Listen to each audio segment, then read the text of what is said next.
Hello everyone. Chapter 14 science, ये हमने देखा क्लास 6 का। फर्स्ट और सेकंड वीडियो हम देख चुके हैं। अब ये है थर्ड वीडियो, तो इसमें हम आगे का देखते हैं। ठीक है। Water if it rains heavily, पानी अगर बहुत ज़ोर से बारिश होगी, रेन्स हैवीली होगा तो क्या होगा। ठीक है। The time duration and the amount of rainfall varies from place to place.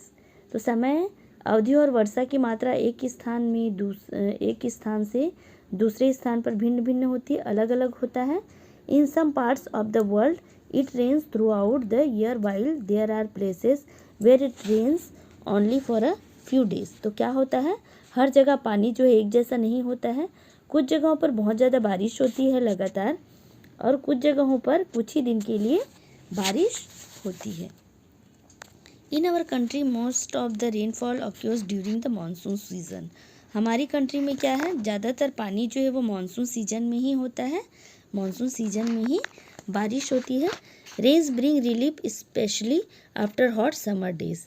बारिश जो है वो विशेष रूप से गर्मी के दिनों के बाद राहत लेकर के आती है। हमें अच्छा लगता है ना, गर्मी के दिनों के बाद बारिश आती है तो ये हमें बहुत ही राहत फील कराती है, बहुत ही अच्छा लगता है हमें। The sowing of many crops depends on the arrival of monsoon. और फसलें भी क्योंकि हम इसी मौसम में उगाते हैं, तो ये जो क्रॉप्स है वो भी डिपेंड होते हैं मानसून के ऊपर में। However excess of rainfall may lead to many problems. कभी कभी क्या होता है, बहुत ज़्यादा बारिश होना भी हमारे लिए प्रॉब्लम क्रिएट कर देता है।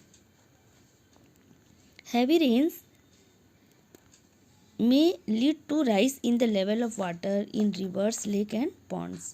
The water may then spread over large areas causing flood. The crop fields, forests, villages and cities may get submerged by water. है ना, क्या होता है, कभी भी बहुत ज़्यादा बारिश भी क्या होता है, ये नदी वगैरह, तालाब, झील ये सब भर जाते हैं और इससे बाढ़ की स्थिति आ जाती है, जिससे कि फसल, जंगल और गांव के लोग जो हैं, शहर, ये सब प्रभावित हो जाते हैं इससे। In our country floods cause extensive damage to crops, domestic animals, property and human life. तो ये जो है फसलों को और जानवरों को, हमारी जो भी धन संपत्ति या फिर इंसान की जीवन है, उसे भी जो है वो हानि पहुंचाता है। During floods the animals living in the water also get carried away with the waters. They often get trapped on land areas and die when flood water recedes. Rains also affect the animals living in the soil. तो क्या होता है, बहुत ज़्यादा जब बाढ़ आता है तो जो ये एनिमल्स हैं, बहुत सारे animals, domestic animals and other animals इसमें पानी में बह जाते हैं। और ये जब जब बाढ़ ख़त्म हो जाता है तो ये कहीं पे ऐसे सूखे मतलब फंस जाते हैं कहीं पे किसी जगह में, और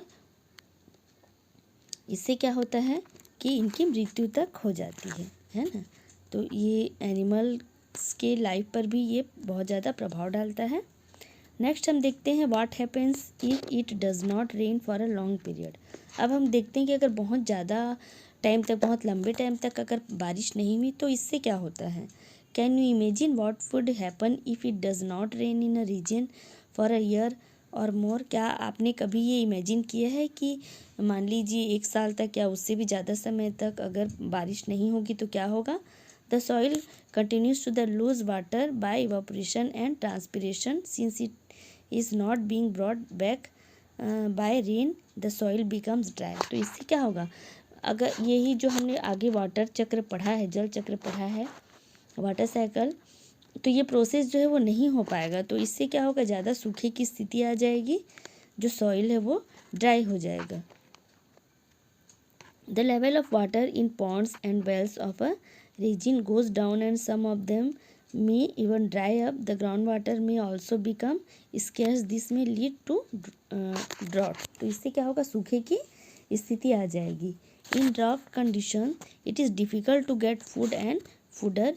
you might have heard about droughts occurring in some parts of our country on the world। तो आपने सूखा सूखे की स्थिति या उसके बारे में कहीं पढ़ा होगा या देखा होगा, है ना, दुनिया में, क्योंकि ऐसा बीच बीच में होता रहता है। Are you aware of the difficulties faced by the people living in this areas? क्या आप ये इमेजिन भी कर सकते हैं या ये ऐसा सोच सकते हैं कि इस एरिया में जो लोग रहते हैं वो कैसे रहते होंगे? What happens to the animals and the vegetation of this conditions? तो ऐसे में जो एनिमल्स होते हैं या वहाँ की जो वनस्पति, वहाँ के जो पेड़ पौधे होते हैं, उनकी क्या स्थिति रहती होगी? Try and find out about this by talking to your parents and neighbours and by reading about it forms newspapers and magazine. तो इसकी जानकारी आप अपने पेरेंट्स, नेबर्स, फ्रेंड्स या तो फिर न्यूज़पेपर या मैगजीन्स के द्वारा भी आप ले सकते हैं इसकी जानकारी कि इस सिचुएशन में कैसे हो सकता है। नेक्स्ट देखते हैं हम 14.7, how can we conserve water? हम पानी को कैसे संरक्षित रख सकते हैं, कैसे संरक्षण कर सकते हैं इसका? Only a small fraction of water available on the earth is fit for use of plants, animals and humans. तो पानी तो बहुत है ना, लेकिन इसका एक छोटा सा अंश ही जो है हम वो यूज़ कर पाते हैं हमारे द्वारा, प्लांट्स, एनिमल्स और ह्यूमंस के द्वारा बहुत छोटा सा अंश ही पानी का यूज़ किया जाता है। Most of the water is in the ocean and it can not be use directly. बहुत सारा पानी जो है वो ओशन में होता है, लेकिन हम इसे डायरेक्ट यूज़ नहीं कर सकते हैं। When the level of the groundwater decreases drastically, this cannot be used anymore. The total amount of water on earth remains the same, but the water available for use is very limited and is decreasing with over usage. तो देखो, ये जो समुद्र का पानी है वो तो बहुत होता है, लेकिन हम इसे डायरेक्टली यूज़ नहीं कर पाते हैं। हम बहुत कम मात्रा में ही पानी का यूज़ कर पाते हैं, जिससे कि उसे भी अगर हम ओवर यूज़ करेंगे, अगर हम वेस्ट करेंगे, तो फिर ये हमारे लिए ही क्या होगा? हमारे लिए ये हार्मफुल है, हमारे लिए ये नुकसान है। The demand for water is increasing day by day. The number of people using water is increasing with rising population. बहुत ज़्यादा पॉपुलेशन होने की वजह से, बहुत ज़्यादा लोग होने की वजह से क्या होता है? पानी का उपयोग ज़्यादा से ज़्यादा होता है ना। In many cities long queues for collection of water are common sight. Also more and more water is being used for producing food and by the industries, है ना। ज़्यादा लोग होने से क्या होगा कि बहुत ज़्यादा पानी की ज़रूरत पड़ेगी फूड प्रोड्यूसिंग के लिए, है ना, इंडस्ट्रीज़ के लिए। जब लोग ज़्यादा होंगे तो इंडस्ट्री वगैरह भी ज़्यादा होंगे, तो इस तरह से पानी की बहुत ज़्यादा से ज़्यादा ज़रूरत पड़ेगी। These factors are leading to storage of water in many parts of the world. Hence, it is very important that water is used carefully. We should take care not to waste water. तो हमें ये ज़रूर कोशिश करनी चाहिए कि हम पानी का वेस्ट ना करें, पानी को वेस्ट ना करें, मिसयूज़ ना करें, हम इसे स्टोर करके रखें, है ना। तो चलो हम ये देखते हैं कि हम कैसे स्टोर करके रख सकते हैं, कैसे करके रख सकते हैं। 14.8 में देखते हैं रेन वाटर हार्वेस्टिंग। ठीक है, one way of increasing the availability of water is to collect rain water and store it for later use. तो हम इसे जमा करके रख सकते हैं रेन वाटर को, है ना, जिससे कि हम बाद में यूज़ कर सकते हैं। Collecting rain water in this way to call rain water harvesting. तो इसे क्या कहा जाता है? रेन वाटर हार्वेस्टिंग कहा जाता है। The basic idea behind rain water harvesting is catch water where it falls. Means क्या होता है? पानी को पकड़ो जहाँ से भी ये गिरता है, मीन्स जहाँ से भी पानी आ रहा है उसे हमें जमा करना है।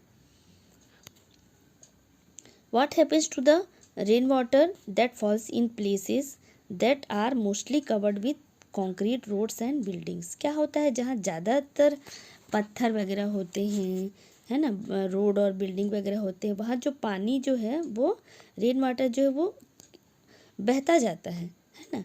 It flows into the drains, ये ड्रेन में चला जाता है, isn't it. From there water goes to rivers और lakes which could be far away. अब इससे क्या होता है कि वाटर जो ये वाटर है वो रिवर और लेक्स में तो जाता है, लेकिन इसे जाने में बहुत ही ज़्यादा टाइम लग जाता है, क्योंकि नदियाँ जो है वो दूर में होती हैं, नदियाँ और झीलें जो है। A lot of effort will then be required to get this water back into our homes as the water did not seep into the ground.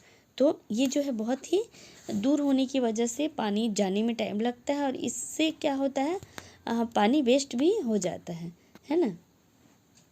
Here two techniques of rain water harvesting are discussed।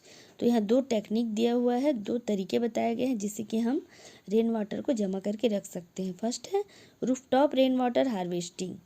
In this system the rain water is collected from the rooftop to a storage tank through pipes. तो ये pipe लगा करके इस roof में क्या है, tank बना करके पाइप की मदद से रेन वाटर को जमा किया जाता है टैंक में। दिस वाटर में contain soil from the roof and need filtering before is used. फिर उसे हम यूज़ करने से पहले फ़िल्टर भी कर सकते हैं instead of collecting rain water in the tank. The pipes can go directly into a pit in the ground in then seeps into the soil to recharge or refill the ground water, है ना। तो ये क्या होता है, direct फिर इससे क्या होता है, ज़मीन में चला जाता है ना।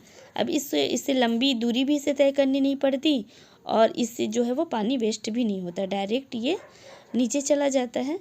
तो ये रिचार्ज और रिफ़िल हो जाता है, मतलब फिर से ये पानी हमें दोबारा तुरंत मतलब दोबारा हमें ये मिल सकता है।